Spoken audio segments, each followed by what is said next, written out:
kwa niaba ya mkoa wa Singida na mkoa wa Dodoma kanda ya kati, pamoja na wizara zetu mbili, Wizara ya Kilimo na Mifugo na Uvuvi, ninayo furaha kuwatangazia Watanzania wote, hususan pia wananchi wa kanda ya kati, kuwa maonyesho yetu ya Nane Nane mwaka 2026 maandalizi yamekamilika.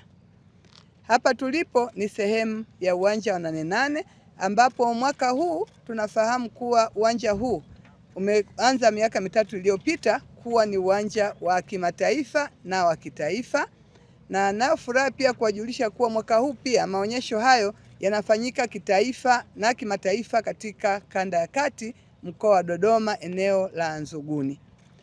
Mwaka huu maonyesho haya yamezidi kuimarika zaidi kuliko miaka ya nyuma katika mambo mengi. Kwanza, katika miundombinu ya uwanja wenyewe, kama ambavyo tumejionea kupitia vyombo vya habari.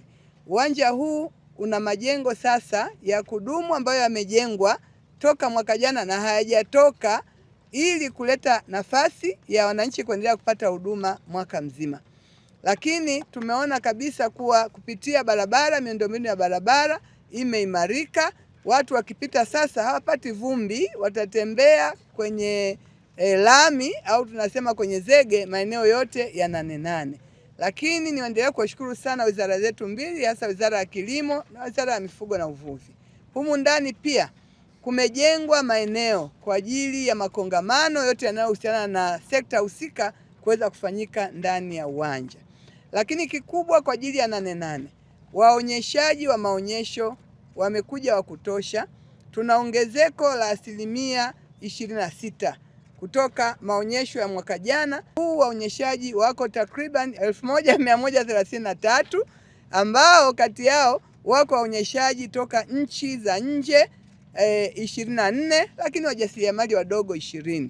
Waonyeshaji hao ni wengi sana kulinganisha na historia ya maonyesho ya uwanja huu, ambao wote wamejipanga kikamilifu kuhakikisha watu watakaofika katika uwanja huu wanapata elimu ya kutosha, wanapata teknolojia, wanapata bidhaa mbalimbali zinazohusiana na kilimo, uvuvi na mifugo, lakini zaidi pia wanapata na burudani mbalimbali kupitia uwanja huu.